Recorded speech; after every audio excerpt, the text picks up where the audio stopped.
जिन लोगों को यूट्यूब पे ग्रुप डी के लिए साइंस पढ़नी है वे लूसेंट बुक से पढ़ सकते हैं और मैं लूसेंट बुक से शुरुआत करने जा रहा हूँ और एमटीएस एग्ज़ाम भी आने वाला है तो ये फ़ायदेमंद रहेगा। तो ये पहला टॉपिक मैं केमिस्ट्री से लिया हूँ और मैं स्टार्ट कर रहा हूँ गाइस। रसायन विज्ञान वह शाखा जिसके अंतर्गत पदार्थों के गुण, संगठन, संरचना तथा उनमें होने वाले परिवर्तनों का अध्ययन किया जाता है। केमिस्ट्री अर्थात रसायन विज्ञान शब्द की उत्पत्ति मिस्र के प्राचीन शब्द कीमियो से शुरू हुई, जिसका अर्थ है काला रंग। मिस्र के लोग काली मिट्टी को केमी कहते थे और प्रारंभ में रसायन विज्ञान के अध्ययन को केमी टेकिंग कहा जाता था। लेवोसिए जो रसायन विज्ञान का जनक है, लेवोसिए जान लीजिए, बहुत बार पूछा गया, रसायन विज्ञान का जनक है। तो पहला टॉपिक हम लोग पढ़ेंगे पदार्थ और उसकी प्रकृति। मैटर दुनिया की कोई भी वस्तु जो स्थान घेरती हो, जिसका द्रव्यमान होता हो और जो अपनी संरचना में परिवर्तन का विरोध करती हो, उसे पदार्थ कहते हैं। जैसे जल, हवा, बालू, ये सभी स्थान घेरती है। प्रारंभ में भारतीय और यूनानियों का अनुमान था कि प्रकृति की सारी वस्तुएं 5 तत्वों के संयोग से बनी हैं। ये 5 तत्व क्षितिज, जल, पावक, गगन, समीर। भारत के महान ऋषि कनाद के अनुसार सभी पदार्थ अत्यंत सूक्ष्म कणों से बने हैं, जिसे परमाणु कहते हैं। पदार्थों का वर्गीकरण किया गया। पदार्थ 2 टाइप के, पहला है भौतिक, दूसरा रासायनिक। तो भौतिक में आपका 3 टाइप हो गया, ठोस, द्रव और गैस। और रासायनिक में आपका शुद्ध पदार्थ और मिश्रण। तो शुद्ध पदार्थ में 2 टाइप होते हैं, ये एक एलिमेंट हो गया, दूसरा हो गया यौगिक। तो और मिश्रण के 2 प्रकार, सममांगी मिश्रण और विषमांगी मिश्रण। तो तत्व के भी 2 टाइप यहाँ पे दिया हुआ है, धात्विक और अधात्विक। यौगिक ऐसा होता है कार्बनिक या फिर अकार्बनिक।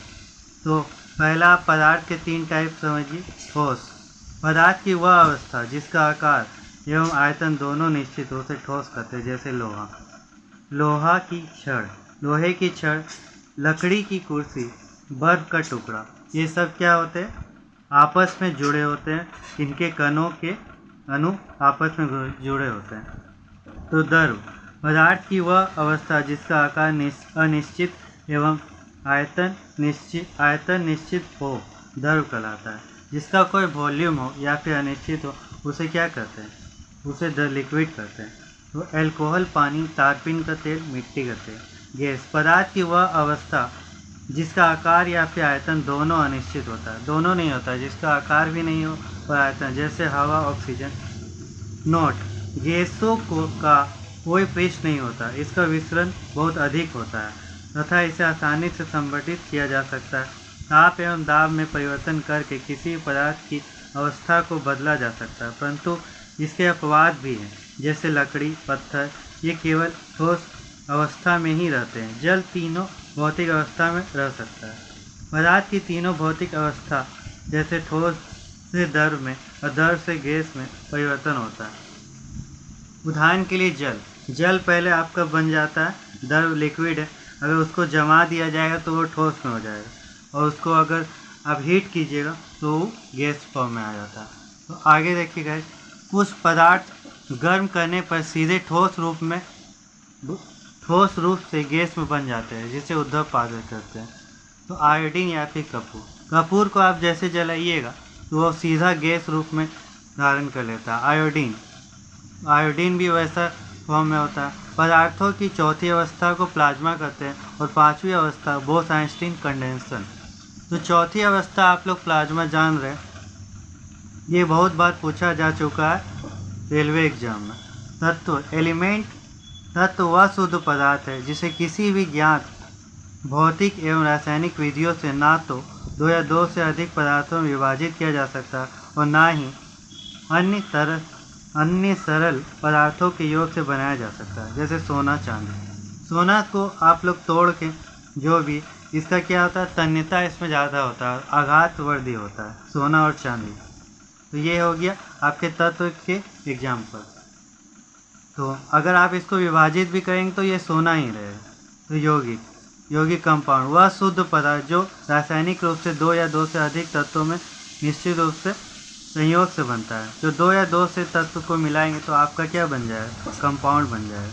यौगिक के गुण उनके अवयवी तत्वों के गुणों में विभिन्न होता है। जैसे जल हो गया, जल को आप तोड़ सकते हैं, हाइड्रोजन अलग ऑक्सीजन अलग। जल हाइड्रोजन ऑक्सीजन से मिलकर बना है। इसमें ऑक्सीजन के जलने से सहायक होता है और हाइड्रोजन खुद जलता है, लेकिन इन दोनों का यौगिक क्या करता है? आग को बुझा देता है। पहला आपको बोला हाइड्रोजन खुद जलता है, लेकिन ये ऑक्सीजन जो जलने में सहायता करता है, लेकिन ये दोनों अगर मिल जाता है तो आग को बुझा देता है। तो ये है यौगिक। मिश्रण वह पदार्थ दो या दो से अधिक तत्वों या फिर यौगिक से किसी भी अनुपात से मिलाने से प्राप्त होता है, उसको मिश्रण कहते हैं। ठीक है, इसे सरल यांत्रिक विधि द्वारा प्रारंभिक अवयवों से प्राप्त होता है। जैसे हवा में कुछ भी आप मिला सकते हैं या फिर मिश्रित कर सकते हैं, तो इसी को बोलते हैं मिश्रण। पहला है सममांगी मिश्रण, होमोजेनियस।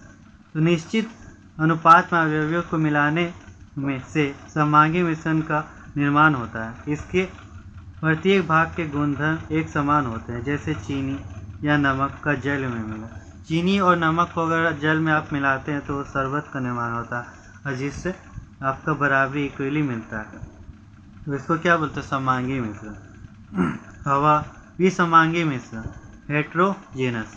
इस अनिश्चित अनुपात में अवयवों को मिलाने से विसमांगी मिश्रण बनता है।